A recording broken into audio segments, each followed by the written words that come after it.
Top quality और consistent performance के लिए सिर्फ सिल्वर पंप नाम याद रखना। ને એસ્પેશિયલી ગોલ્ડ સિલ્વર ઇટીએફને લઈને આરબીઆઈના અનાઉન્સમેન્ટ્સ જે આવેલા છે, બેઝિકલી ફિઝિકલ સોનું ચાંદી ઓબ્વિયસલી નથી હોતું, અને અથવા તો એમાં મિસમેચ હોય છે ઇટીએફના હોલ્ડિંગ અને આના હોલ્ડિંગને અંદર, તો તેને સેટ ઓફ કરવા માટેની પણ અમુક અનાઉન્સમેન્ટ્સ જરૂર કરવામાં આવેલી છે.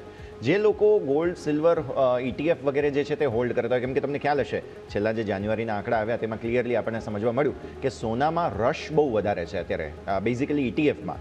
તો આવી સ્થિતિમાં આ જે ઇટીએફના હોલ્ડિંગ છે તેને કઈ રીતે અસર પડી શકે તેને લઈને મતલબ તમારા કમેન્ટ્સ, અને ખાસ સોના ચાંદીને લઈને પણ તમારા જો કોઈ કમેન્ટ્સ હોય, વ્યૂઝ હોય, કેમ કે પ્રોફિટ બુકિંગ હમણાં ચાલી રહ્યા છે, કોઈ બાર્ન ડિપ્સની ઓપોર્ચ્યુનિટી બને છે કે અવોઇડ કરીએ, તે પણ થોડું સમજાવો સાથે સાથે કિરણ સર.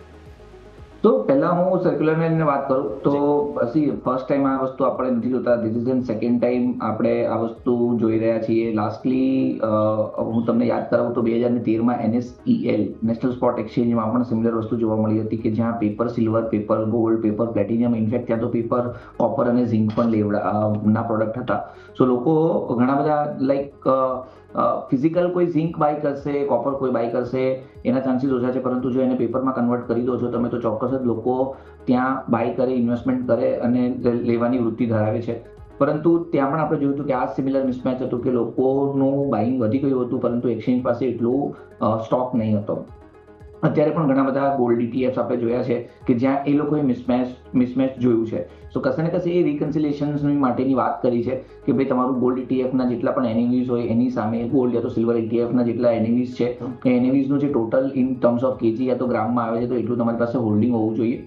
અમે એક્ઝેક્ટલી એમાં બહુ વધારે ડીપ ડાઇવ કર્યું નથી તો હું વધારે કોમેન્ટ નહીં કરી શકીશ, પરંતુ આ વસ્તુ આરબીઆઈના સર્ક્યુલર પહેલા પણ છેલ્લા 3-4 મહિનાથી વાત આવી રહી હતી કે જે રીતે ગોલ્ડ અને સિલ્વરના પ્રાઇસીસ વધ્યા છે એના કારણે જે ફ્લો જોવા મળ્યો છે લોકોનો ઇન્ટરેસ્ટ ઇટીએફમાં, ઇટીએફ થઈ ગયા યા તો પછી મ્યુચ્યુઅલ ફંડ થઈ ગયા, એટલે ફંડ ઓફ ફંડ થઈ ગયા, ત્યાં જે એટ્રેક્શન જોવા મળ્યું છે, જે રીતનો ઇન્ફ્લો આવ્યો છે, જે પણ કંપની મેનેજ કરે છે ઇટીએફ યા તો ફંડ ઓફ ફંડ, એ લોકો પાસે એટલો ફ્લોટ નથી યા તો એ લોકો પાસે એટલી ઇન્વેન્ટરી નથી. સો એ રિકન્સિલેશનની વાત કરી છે.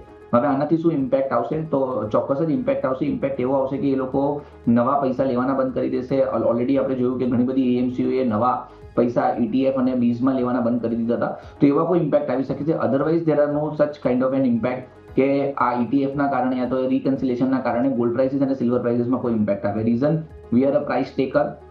ગોલ્ડ ઇટીએફ થઈ ગયા તો ગોલ્ડ બીજ થઈ ગયા, ઇન્ટરનેશનલ પ્રાઇસને રિલેટેડ હોય છે. સો ઇન્ટરનેશનલ પ્રાઇસ હલશે તો ઓટોમેટિક આ હલશે. એવું ક્યારેય નહીં થશે કે ઇટીએફના કારણે ઇન્ટરનેશનલ પ્રાઇસીસ હલે છે. હવે હું ગોલ્ડનો વ્યૂ અને સિલ્વરના વ્યૂની વાત કરું. સો બંનેમાં વ્યૂ અમારો બહુ ક્લિયર છે કે આ હવે બાઇંગ તો નહીં કરવું જોઈએ. બાય ઓન ડિપ્સની ઓપોર્ચ્યુનિટી નથી, કારણ કે એક મોટી તેજી પછીનું આ કન્સોલિડેશન છે અને આ કન્સોલિડેશન પછી અમને એવું લાગે છે કે અહીંયાથી થોડું ઘણું પ્રોફિટ બુકિંગ આવી શકે છે. તો અમે તો અમારા ક્લાયન્ટને રિકમેન્ડ કરી રહ્યા છીએ જે પ્રોફિટ બુક કરી સાઇડલાઇન રહો. $5,000નો જે સપોર્ટ છે એના આજુબાજુ જ માર્કેટ હાવરિંગ કરી રહ્યું છે. અમને નથી લાગતું કે હવે ગોલ્ડ અને સિલ્વર બંનેમાં કોઈ મેજર તેજી આવે, અને અહીંયાથી જો ગોલ્ડમાં અને સિલ્વરમાં કોઈ હજી પણ પ્રોફિટ બુકિંગ આવે છે તો it will definitely lead some gaining momentum in to the equity. તો ગોલ્ડમાં હું ઇન્ટરનેશનલ પ્રાઇસીસના હિસાબથી અમને એવું લાગે છે કે ફરીથી $4500 થી $4600 આજુબાજુ આવે, અહીંયાથી $300-400 હજી પ્રોફિટ બુકિંગ આવી શકે છે. આપણે ટાઈમિંગ નહીં કરી શકશું એને, એ કેટલો ફાસ્ટ આવે છે યા તો કન્સોલિડેશન ધીરે ધીરે આવે છે, બટ આવશે એ ચોક્કસ છે. સિમિલર વે સિલ્વરમાં પણ તમે જોશો તો એક ફોલિંગ બેરિશ ફ્લેગ પેટર્ન બની છે જેનું બ્રેકડાઉન ઓલરેડી આવી ગયું છે. સો મારા હિસાબથી અહીંયા પણ કોઈ પણ પ્રકારની લોંગ પોઝિશન ના કરવી જોઈએ. જો ઉપરમાં $83 હવે ક્રોસ નહીં કરે તો ચાન્સીસ છે કે સિલ્વર ફરીથી નીચેમાં તમને $56-55 આજુબાજુ જોવા મળી શકે એમ છે. તો અમે મેજર પ્રોફિટ બુકિંગ જોઈ રહ્યા છીએ, નવી ખરીદારી તો અવોઇડ કરવી જોઈએ.